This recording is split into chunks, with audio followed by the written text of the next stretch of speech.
والصلاة والسلام علی اشرف الانبیاء والمرسلین۔ انسان اللہ رب العزت کی مخلوقات میں ایک شاہکار تخلیق ہے جسے اللہ رب العزت نے بہت ہی خصوصی اہتمام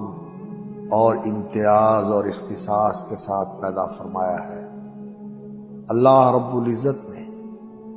اسے اس اہتمام اور اختصاص کے ساتھ پیدا فرما کے اسے ایسے ہی آزاد نہیں چھوڑ دیا کہ یہ بے مقصد زندگی گزارے، بلکہ اللہ رب العزت نے اسے انتہائی ذمہ دارانہ ایک منصب عطا فرمایا ہے، اور وہ منصب یہ ہے کہ یہ اللہ رب العزت کا بندہ بن کے زندگی گزارے، اور اس زمین کے اوپر اللہ رب العزت نے اسے آباد فرمایا ہے۔ اس زمین کی یہ ساری چیزیں جو کچھ اس کے اندر ہے سب اللہ رب العزت نے اس انسان کے لیے بنایا ہے، اس کے فائدے کے لیے، اس کے استعمال کے لیے اللہ رب العزت نے اسے مسخر فرما دیا ہے۔ اس زمین کو آباد کرنا اور اس زمین سے فائدہ اٹھانا یہ بھی اللہ رب العزت نے انسان کی ذمہ داری قرار دی ہے، اور اللہ رب العزت کی بندگی کرنا اپنی زندگی کے اندر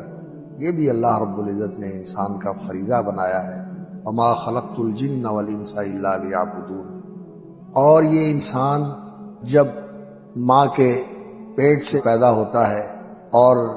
قبر کے پیٹ میں جانے تک یہ جو انسان کا دورانیہ ہے، اس زندگی کے بارے میں اللہ رب العزت نے انسان سے حساب لینا ہے۔ رسول اکرم صلی اللہ علیہ وسلم نے فرمایا کہ آدم کا کوئی بھی فرزند، اس میں مرد اور عورتیں سبھی آتے ہیں، قیامت کے دن اللہ کی بارگاہ میں کھڑے ہوں گے اور اپنی جگہ سے ہٹ اور ٹل نہیں سکیں گے جب تک کہ اللہ رب العزت کو ان چیزوں کا جواب نہیں دے لیں گے۔ وہ چیزیں کیا ہیں جن کے بارے میں ہر انسان اللہ کے سامنے جواب دے ہے؟ اس میں رسول اکرم صلی اللہ علیہ وسلم نے فرمایا کہ اللہ رب العزت انسان سے پوچھیں گے ان جسمی فیما ابلاہ، کہ یہ تجھے میں نے اتنا خوبصورت جسم دیا تھا، اتنی صلاحیتوں والا، سوچنے والا دماغ اور بہت خوبصورت ہاتھ جو بہت کچھ کر سکتے ہیں، یہ قوتیں چلنے پھرنے کی، سوچنے دیکھنے سمجھنے کی، یہ جسم جو میں نے تمہیں عطا کیا تھا، فیما ابلاہ، کہاں تو اس جسم کو گھسا کے آیا ہے، کہاں اس جسم کو استعمال کر کے آیا ہے؟ اور عمر کے بارے میں پوچھا جائے گا، اور خاص طور پر عمر کا وہ حصہ جس کو جوانی کہا جاتا ہے، شباب، یہ جو ٹین ایج سے شروع ہوتا ہے، 11-12 سال کی عمر سے لے کر پھر 30-40 سال تک کی عمر کا یہ جو دورانیہ ہے، یہ انسان کا جوانی کا دورانیہ ہے۔ اس کے بارے میں اللہ رب العزت خاص طور پر پوچھیں گے کہ یہ تو نے جوانی کہاں لگائی، عمر کہاں کھپائی، جوانی کہاں لگائی؟ اگر انسان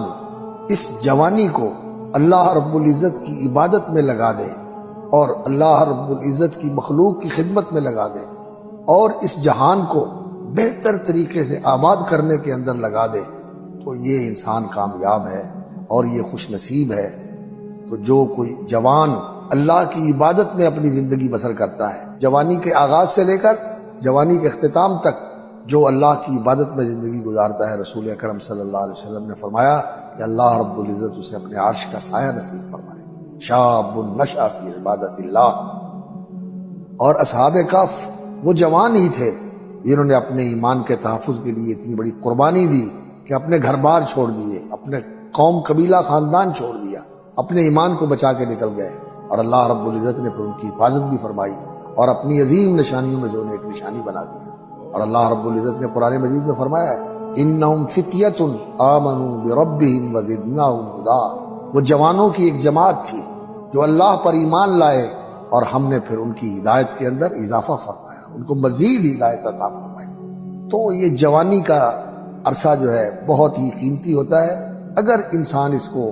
صحیح راستے کے اوپر لگائے، اللہ کی عبادت کے اندر، خلق خدا کی خدمت کے اندر، اور اس کائنات کی بہتر آبادی کے اندر اگر انسان اس کو صرف کرے تو وہ کامیاب ہے، اور اس نے اس قیمتی دورانیے کو بہت صحیح جگہ کے اوپر لگایا۔ لیکن آج ہمارے جوانوں کا جو رجحان ہے اور جو ان کے مشاغل ہیں وہ ایسے ہے کہ یہ وقت برباد کرتے ہیں، لوگ کہتے ہیں وقت پاس کر رہے ہیں، وقت کاٹ رہے ہیں، وقت گزار رہے ہیں۔ یہ وقت ایسا نہیں ہے کہ اسے گزار دیا جائے۔ یہ جوانی اتنی قیمتی ہے، جب ڈھل جاتی ہے، ختم ہو جاتی ہے، تو انسان کہتا ہے لیت الشباب یعود یوما، اے کاش جوانی پلٹ کے آ جائے، لیکن کہ جب کبھی جوانی پلٹ کے نہیں آتی۔ ہاں، اگر انسان اس جوانی کے اندر نیکیاں کرتا رہا، اللہ کی مخلوق کی خدمت کرتا رہا، اور اس جہان کو بہتر طریقے سے آباد کر کے چلاتا رہا، تو پھر بوڑھا بھی ہو جائے، بیمار بھی ہو جائے، تو جوانی میں جو اچھے کام کیے ہوئے ہیں، یہ اللہ رب العزت کا فضل و انعام ہے کہ اللہ تعالیٰ بڑھاپے میں، بیماری میں، معذوری میں بھی ان کو جاری رکھتے ہیں۔ یہ جوانی اور صحت کے زمانے میں یہ کرتا رہا، اب بوڑھا ہو گیا نہیں کر سکتا، اب بیمار ہو گیا نہیں کر سکتا، معذور ہو گیا نہیں کر سکتا، تو وہ سلسلہ اس کا جاری رہتا ہے۔ تو اس لیے میں اپنے عزیزوں سے، اپنے بھائیوں سے، اپنے بیٹوں سے درخواست کروں گا کہ اپنی جوانیوں کی قدر کرو،